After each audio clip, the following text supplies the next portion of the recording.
The movie's premise is set in a dystopian society about 200 years in the future. The Earth is in a dilapidated state with high pollution levels and limited resources. The majority of the water sources are contaminated, food is a rare commodity, and the air's oxygen levels are incredibly low. Many years ago, a group of humans were sent to the moon, alongside an artificial intelligence system called Io, to create a more livable society and develop useful technology to help save the Earth. After 3 generations, the humans on the moon successfully established a grandiose society, inhabitable by humans and full of resources, named Moonhaven. They started living a good life, while the people on Earth still suffered from the planet's terrible conditions. On a cold night in Moonhaven, a girl named Chill steals and runs away with a peculiar device. However, she is soon caught and killed by her lover, Strago, who then retrieves it from her. The following morning, a pair of patrolling police officers named Arlo and Paul find the body of a murdered woman in an open field. Using an advanced tracking gadget, they identify her as Chill Span, the woman from earlier.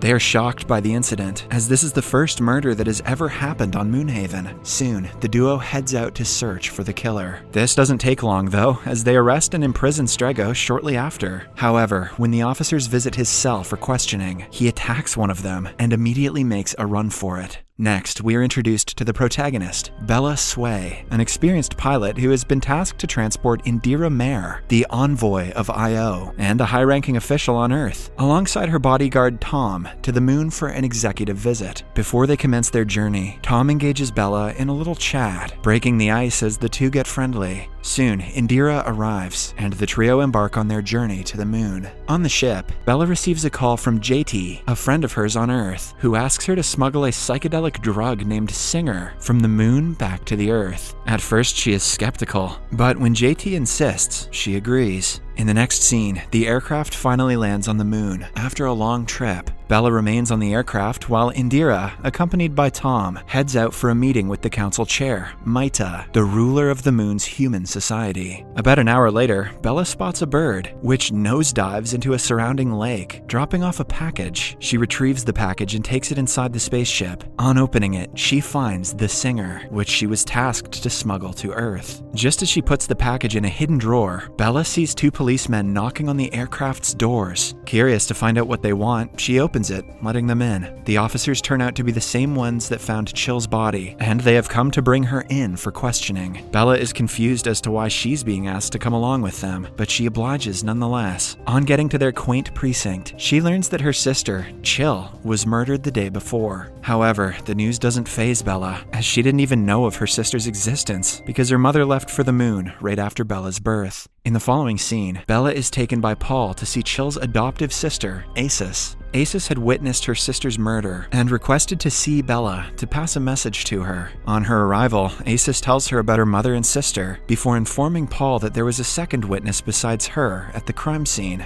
On hearing this, Paul and Bella revisit the scene to look for clues. There, they spot a figure watching them from the woods. The duo swiftly runs after the stalker. Soon, they reach a wall demarcating the livable human-conducive area from the rest of the moon. Despite Paul's warnings, Bella goes past it, crawling through a nearby hole in pursuit of the stalker. However, when she gets outside, she instantly feels lightheaded and doesn't go far before collapsing due to the lack of oxygen in the area. When she wakes up, she finds herself in an unfamiliar house. On investigating, she finds Paul and his family having lunch at the dinner table and proceeds to join them. In the process, she learns a bit about their culture on the moon, such as their strange cuisines, as well as the various dances they offer to bereaved families. When it's her turn, she tells them about Earth and how the people are still living there in dilapidated conditions. Elsewhere, Indira is in a meeting with Maita, the council chair. Indira informs her that Io's algorithm has proposed a change of Moonhaven's council authority, despite there being 2 years left in the current administration's tenure. Maita expresses her displeasure on hearing the news, citing that she has done nothing to deserve the termination of her rule. Indira agrees, but reminds Maita that Io is capable of making accurate predictions of the future and advises the councilwoman to quit before Earth's top officials take action.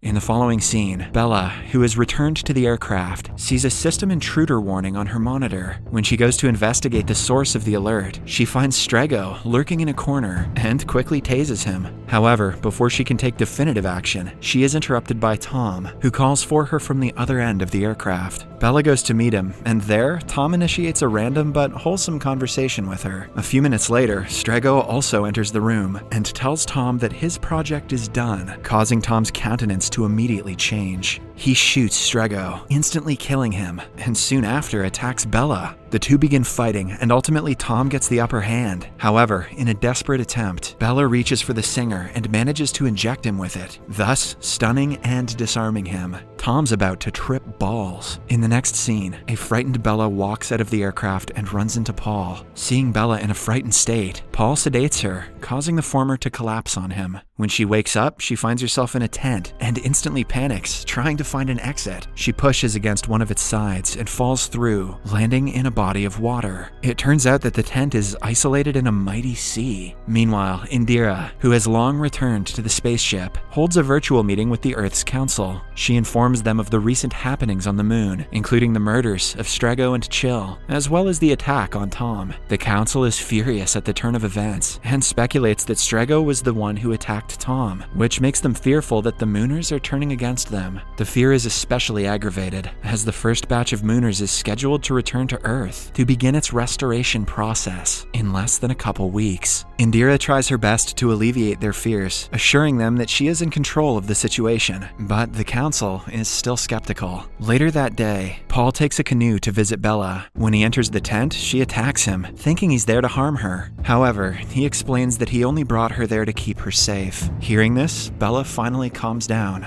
Unsure of what happened last night, Paul asks her about Tom and Strego. Surprisingly, Bella lies to him, as she is scared to have him discover that she was the one smuggling Singer. She tells him that Strego was the one who injected Tom with the drug. Paul senses that something is amiss, but decides to believe her story anyway. Before he leaves, he informs her that Tom is still alive and is recuperating back at the ship thanks to Io. In the meantime, Indira pays a visit to Maita's home. There, she firmly asks her to relinquish her position and pass Io's key to the next council chair. However, Maita remains adamant about staying in power and rejects her request. Elsewhere, we see that Bella has made her way to another tent, several meters away from the first. She steals a canoe nearby and paddles for over an hour before finally reaching the shore. In a bid to return to her spaceship, she runs around the forest, but soon gets lost and captured by the Mooners. Following this, she is isolated at the city's station in a sleep-like state. Coincidentally, Paul,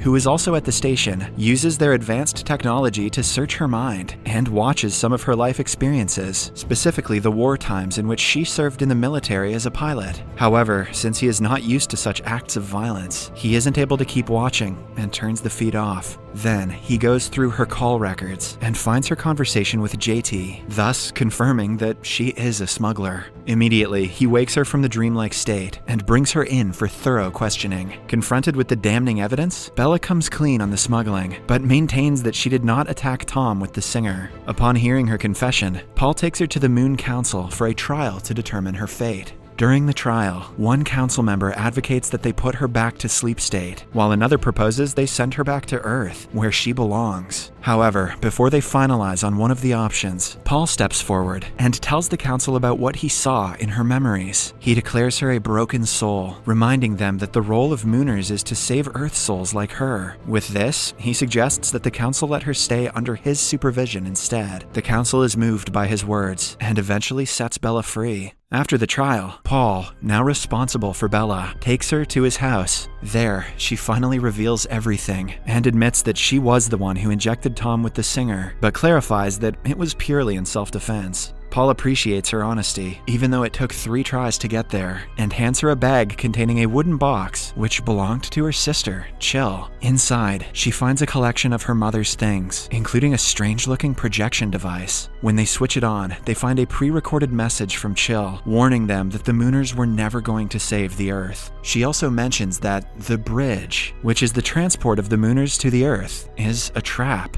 The message leaves the duo in awe as they stare at the projection in disbelief. The following morning, Paul visits his partner Arlo in his house to tell him about Chill's ominous warning from the recording. Paul panics at the severity of the issue, but Arlo comforts and reassures him that they will eventually discover the truth. When Paul leaves the house, he finds a girl dressed in officer's clothing waiting for him outside. She introduces herself as Blue, his assigned apprentice, and silently tails him as he walks away. Meanwhile, Bella goes to meet Indira to inform her that Tom is a double agent who is in cahoots with some Mooner rebels trying to sabotage the bridge. She recounts what happened on the night of the attack, explaining that Tom tried to kill her because she witnessed Strago speaking to him. However, Indira does not believe her, declaring that Tom would never betray her. Right then, we get a flashback to Indira's past at an IO training facility. There, a teenage Indira meets another student named Basta. The two girls instantly hit it off and become best friends. Their stay at the facility is generally peaceful and quiet. However, one day, the facility is attacked by a group of terrorists. Indira and Basta enter a hidden room to hide from the armed men, but are quickly discovered by one of them. Much to Indira's surprise, Basta joins them and leaves, revealing that she is one of the terrorists. Back to the present, Bella returns to her ship and retrieves the package which the singer was contained in. She returns and shows it to Paul, who analyzes the object but can't seem to make much of it, as it has no distinct markings or symbols. However, when she mentions that a bird delivered it, he immediately goes wide-eyed, realizing the source. Soon, he takes her to a craft shop, where Mooners construct robotic delivery birds. On entering the shop, Bella spots a pelican-shaped design identical to the one that delivered the singer, and stares at its craftsman suspiciously. Never trust someone who has a thing for pelicans. Just then, the man sprints out of the shop and into a nearby forest, while Bella quickly chases him in hot pursuit, with Paul trailing behind. Luckily, after a bit of back and forth, they finally capture the runaway craftsman, Cyril, and bring him in for questioning. At the precinct, they ask who he's working with, but Cyril is uncooperative and denies being involved. In a bid to bait him, Bella lies that Tom has woken up and would eventually spill all the secrets of the Mooner rebels. However, Cyril remains silent and is eventually allowed to leave the precinct when they realize that he won't budge. As he leaves, Paul asks Blue to spy on him, just in case he does anything suspicious. Later that day, Paul and Bella engage in a little argument over the intentions of the Mooners. Bella is certain that some Mooners are trying to sabotage the bridge with the help of Tom, as they want to keep the paradise they established away from Earth. But Paul, who blindly trusts his people, does not see reason and swears that the Mooner would never do that. In the following scene, Maita and Indira enter the IO authorization chamber. The chamber permits access to foreign aircraft to enter the Moonhaven and requires authorization from both leaders. Without their unanimous consent, no ship can land in the haven. Maita and Indira initiate the authorization process in anticipation of the arrival of a fleet of aircraft, which are to convoy the first batch of Mooners to the Earth. However, at the last authorization stage, Maita has a change of heart and withdraws her consent, thus canceling the endorsement as she storms out of the chamber, giving Indira no explanation. Confused, Indira reports the matter to the Earth Council, who become even more anxious over the situation as patience is running thin on Earth, with humans expecting the Mooners to arrive soon to recuperate the planet. In the following scene, Bella, Paul, and his daughter, Elna, are walking through the woods when Paul receives a nearby distress signal from Blue. They quickly trace the signal and find her lying amongst some shrubs in the forest. She informs them that Cyril caught her stalking him in the woods and then tried to kill her. However, she fought back and luckily managed to knock him out. The group helps her up, and after this, they trace Cyril's footsteps to a nearby cave. In it, they discover that some Mooners have removed their implants, which are small pebble-like trackers that help IO monitor each individual's movements and activities, hence making them untraceable. The group brainstorms why they would do this, and soon deduces that Cyril must have told them about Tom's recovery. Therefore, they realize that the Mooners are planning to attack Tom. Wasting no time, Bella and Paul quickly head to Indira's house, accompanied by a squad of officers to protect Tom, who is still in a coma. Early the next morning, a masked Mooner attacks a guarding officer. The episode ends as the rest of the group slowly encircles the house, preparing for an ambush. To see what happens next, watch the second part in Series Recapped.